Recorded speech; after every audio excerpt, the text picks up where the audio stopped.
दोस्तों, कहानी में अब एक ऐसा मोड़ आ चुका है जिसने हर किसी को हैरान कर दिया है। राध्या के सामने एक के बाद एक नई मुसीबत खड़ी की जा रही है। ऐसा लग रहा है जैसे कुछ लोग किसी भी कीमत पर उसे कानपुर की प्रतिष्ठित पकवान प्रतियोगिता जीतने नहीं देना चाहते। सबसे बड़ी बात यह है कि इस बार राध्या के खिलाफ सिर्फ प्रतियोगिता के लोग ही नहीं, बल्कि उसके अपने घर की दादी भी पूरी तरह से खड़ी हो गई हैं। दादी ने मन ही मन फैसला कर लिया है कि चाहे कुछ भी हो जाए, राध्या को इस प्रतियोगिता में जीतने नहीं देना है। दोस्तों, अगर आपको हमारी यह रोमांचक कहानी पसंद आ रही है तो वीडियो को लाइक जरूर कर दीजिए, और अगर आप हमारे चैनल पर पहली बार आए हैं तो चैनल को सब्सक्राइब करके बेल आइकन जरूर दबाइए ताकि आने वाले सभी एपिसोड आपको सबसे पहले मिल सकें। राध्या अपनी मेहनत और लगन से पहला राउंड शानदार तरीके से जीत चुकी थी। पहले राउंड में उसकी बनाई हुई डिश ने सभी जजों का दिल जीत लिया था। पूरे हॉल में उसकी तारीफ हो रही थी। कई प्रतिभागियों को लगने लगा था कि इस बार ट्रॉफी राध्या ही लेकर जाएगी, लेकिन यही बात कुछ लोगों को बिल्कुल भी पसंद नहीं आई। दादी के चेहरे की मुस्कान गायब हो चुकी थी। उन्हें समझ आ गया था कि अगर राध्या इसी तरह आगे बढ़ती रही तो उसे रोकना बहुत मुश्किल हो जाएगा। दूसरे राउंड से ठीक पहले दादी ने अपनी नई चाल चल दी।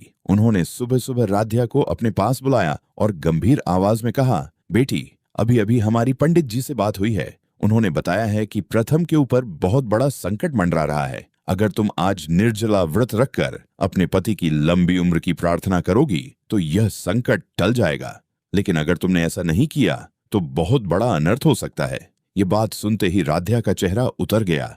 वह एक पल के लिए असमंजस में पड़ गई। तभी वहां प्रथम भी आ गया। उसने दादी की सारी बातें सुन ली। प्रथम ने तुरंत कहा, दादी, मैं इन सब बातों पर विश्वास नहीं करता। किसी की जान व्रत रखने या न रखने से खतरे में नहीं पड़ती। आप राध्या को परेशान मत कीजिए, उसे प्रतियोगिता की तैयारी करनी है। लेकिन दादी अपनी बात पर अड़ी रही। तभी राध्या ने बहुत शांत स्वर में कहा, प्रथम सर, आप इन बातों पर विश्वास नहीं करते, लेकिन मैं करती हूँ। दादी करती हैं, रजनी माँ भी मानती हैं। अगर मेरे व्रत रखने से आपको कुछ भी अच्छा हो सकता है तो मैं यह व्रत जरूर रखूंगी। प्रथम ने राध्या को बहुत समझाया। उसने कहा कि खाली पेट इतनी बड़ी प्रतियोगिता में भाग लेना ठीक नहीं होगा, लेकिन राध्या का फैसला अटल था। उसने बिना एक बूंद पानी पिए और बिना कुछ खाए ही प्रतियोगिता में जाने का निर्णय ले लिया। राध्या जब प्रतियोगिता स्थल पहुंची तो वहां दूसरे राउंड की तैयारियां शुरू हो चुकी थीं। सभी प्रतिभागी ऊर्जा से भरपूर थे। कोई फल खा रहा था, कोई जूस पी रहा था, तो कोई अपनी रेसिपी की तैयारी कर रहा था। लेकिन राध्या सिर्फ भगवान का नाम लेकर अपने काउंटर पर खड़ी हो गई। उधर दादी मन ही मन मुस्कुरा रही थीं। उन्हें पूरा विश्वास था कि भूखे प्यासे रहकर राध्या इतना कठिन राउंड कभी पूरा नहीं कर पाएगी। लेकिन उन्हें यह नहीं पता था कि राध्या का आत्मविश्वास उसकी सबसे बड़ी ताकत है। प्रतियोगिता शुरू हुई।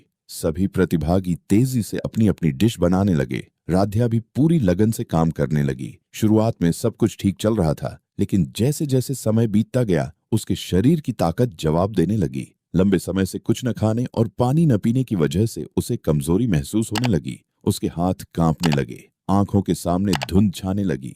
तभी अचानक उसे तेज चक्कर आया। उसके हाथ से पूरी डिश गिरते गिरते बची। पूरे हॉल में बैठे लोगों की सांसें थम गईं। कुछ सेकंड के लिए ऐसा लगा कि सारी मेहनत खत्म हो जाएगी, लेकिन राध्या ने खुद को संभाल लिया। उसने गहरी सांस ली और भगवान का नाम लेकर फिर से काम शुरू कर दिया। वहां मौजूद कई लोग उसकी हिम्मत देखकर दंग रह गए। दोस्तों, अगर आपको राध्या की यह हिम्मत पसंद आ रही है तो वीडियो को लाइक जरूर कर दीजिए और चैनल को सब्सक्राइब करना बिल्कुल मत भूलिए। लेकिन दोस्तों, राध्या की परीक्षा अभी खत्म नहीं हुई थी। उसके खिलाफ एक और बड़ी साजिश रची जा चुकी थी। इस प्रतियोगिता की एक जज, जो गुप्ता जी की पत्नी थीं, वह शुरू से ही नहीं चाहती थीं कि राध्या जीत हासिल करे। उन्होंने पहले ही तय कर लिया था कि किसी भी तरह राध्या को प्रतियोगिता से बाहर करना है।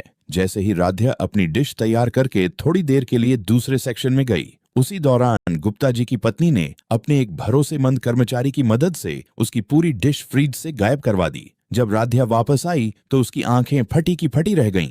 जहां उसने अपनी डिश रखी थी वहां कुछ भी नहीं था। वह घबरा गई। उसने पूरे किचन में खोजा, लेकिन डिश कहीं नहीं मिली। उसे समझ नहीं आ रहा था कि आखिर ऐसा कैसे हो गया। तभी उसे याद आया कि कुछ देर पहले वह प्रथम से वीडियो कॉल पर बात कर रही थी। उधर प्रथम बार बार उससे पूछ रहा था, राध्या, तुमने कुछ खाया या नहीं? राध्या जानती थी कि अगर उसने सच बता दिया कि उसने सुबह से कुछ नहीं खाया तो प्रथम बहुत परेशान हो जाएगा। इसीलिए उसने मुस्कुराते हुए झूठ बोल दिया, प्रथम सर, हमने जो डिश बनाई थी उसी में से थोड़ा सा खा लिया है। इतनी स्वादिष्ट बनी है कि मन कर रहा है पूरी डिश ही खा जाऊं। प्रथम ने राहत की सांस ली। उसे लगा कि राध्या ने कुछ खा लिया है, इसलिए अब वह ठीक होगी।